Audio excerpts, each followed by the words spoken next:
নমস্কার। ওম নমঃ শিবায়। সারা বছরের মানসিক উৎকর্ষ বৃদ্ধির জন্য হিমালয়ের শীতল সান্নিধ্য এবং অপার নৈসর্গিক সৌন্দর্যের স্পর্শ পেতে প্রতি বছরেই আমরা ছুটে চলি উত্তর ভারতের আনাচে কানাচে। এবছরও তাতে কোনো ছেদজ্যোতি পড়েনি, কিন্তু সময়টা বদলেছে। 19শে অক্টোবর 2025, দীপাবলির ঠিক আগের দিন। কি একটা কারণে এবছর দুর্গাপুজোয় বেরোতে পারিনি, তাই এই দিনটাই বেছে নিয়েছিলাম। কিন্তু পরিকল্পনা ছিল প্রায় 3 মাস পূর্বের। বাড়ি থেকে ভাস্করের সাথে নেতাজি সুভাষচন্দ্র বসু আন্তর্জাতিক বিমানবন্দর পর্যন্ত জার্নি। এই নেতাজি সুভাষচন্দ্র বসু আন্তর্জাতিক বিমানবন্দর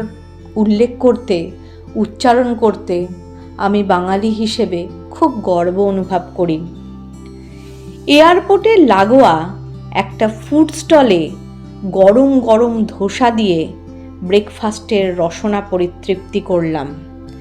তারপর শুরু হলো ফ্লাইটের কড়াকড়ি, অর্থাৎ এয়ারপোর্টের রোজ নামচা। মনের মধ্যে সুপ্ত ইচ্ছা, এবার শুভ দীপাবলি কাটাবো হিমাচলের সিমলায়, আলোয় ভাসবো হিমাচলের সিমলায়, আতশবাজির রোশনাই দেখব হিমাচলের সিমলায়, আর সিমলা কালীবাড়িতে মাতৃ আরাধনা করব, তাও আবার খোদ কালী পুজোর দিন। এই সব ভেবেই শুরু হয়েছিল ফ্লাইটে টিকিট কাটা। তবে সদস্য সংখ্যা সেই চিরপরিচিত 6টি মুখ। আমার জীবনের সবটুকু যারা, সেই বাবিন, টুবান, বাবাই, আমার মা এবং মামুনি, আর আমাকে নিয়ে সেই 6 জন।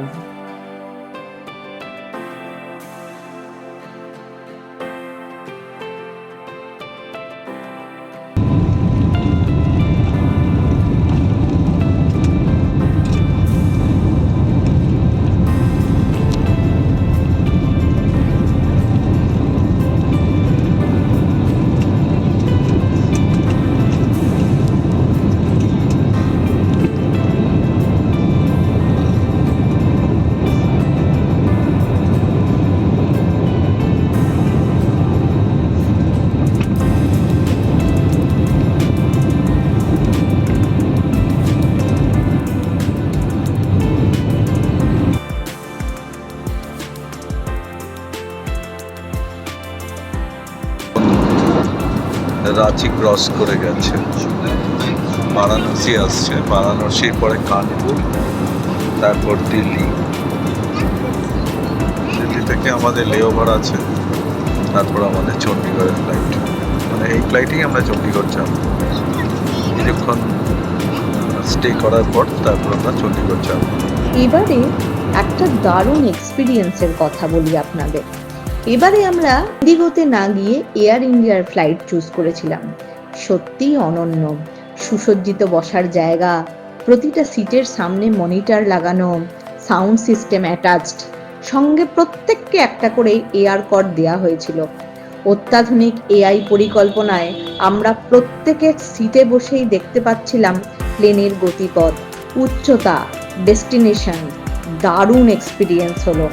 কফিটাও ছিল বেশ উপভোগ্য, সঙ্গে চিকেন টিক্কা। ফুরফুরে মেজাজে মনিটরে 3 ইডিয়টস চালিয়ে বসলাম। মাত্র চণ্ডীগড় নামলাম, ফ্লাইট রাইট টাইম 2:50।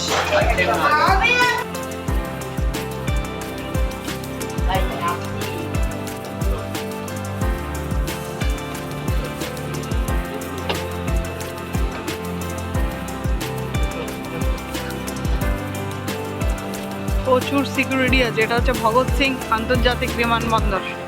দেখতে দেখতে চলে এলো চণ্ডীগড় এয়ারপোর্ট। দুর্দান্ত সাজানো গোছানো আর পরিপাটি, আলোয় আলোয় একেবারে বর্ণময়। এয়ারপোর্ট থেকে পুরো ট্যুরের জন্য আমাদের গাড়ি বলা ছিল ইনোভা ক্রিস্টা, দুর্দান্ত আরামদায়ক গাড়ি। আমি ইনোভায় এর আগেও চড়েছি, কিন্তু ইনোভা ক্রিস্টা আরো আরামদায়ক।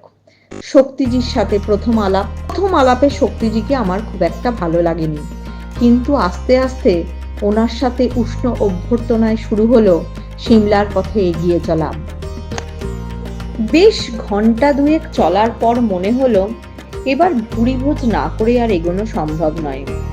শক্তিজি এখন আমাদের মুশকিল আসান। পথে পড়লো দারুণ পরিপাটি ঝকঝকে একটা রেস্টুরেন্ট, নাম অবশ্য হাভেলি। হাভেলির চেহারা দেখে পকেটে রেস্তোর কথা ভেবে ঢুকতে তো সাহস পাচ্ছি না, কিন্তু এত জোর উদরপূর্তির আকুতিকে কিছুতেই উপেক্ষা করা গেল না। অর্ডার করলাম বাটার নান, মিক্সড ভেজ আর চিকেন কষা। এই পড়ন্ত বেলায় এসব খাওয়ার একদম ইচ্ছা ছিল না, কিন্তু এগুলোই পাওয়া যাচ্ছিল, সুতরাং খেতেই হলো। সিদ্ধান্ত নেওয়া হলো রাতে হালকা খাবো সবাই মিলে।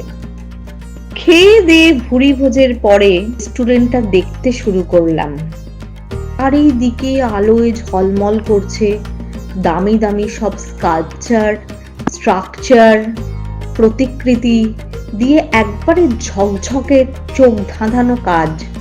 কোনটা যে আসল আর কোনটা প্রতিকৃতি মস্তিষ্ক ঠাউর করতে পারে না। বাদশাহী পোশাকে ওয়েটার খাবার সার্ভ করছিল।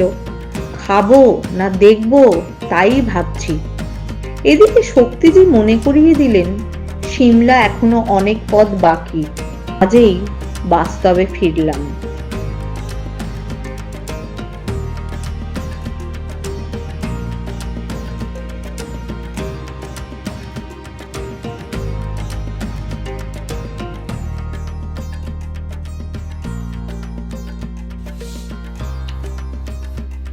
হিমাচলকে যদি খুব ভালো করে এক্সপ্লোর করা যায়, তবে আমার ব্যক্তিগত মতামত এর 3টি ভাগ করতে হয়।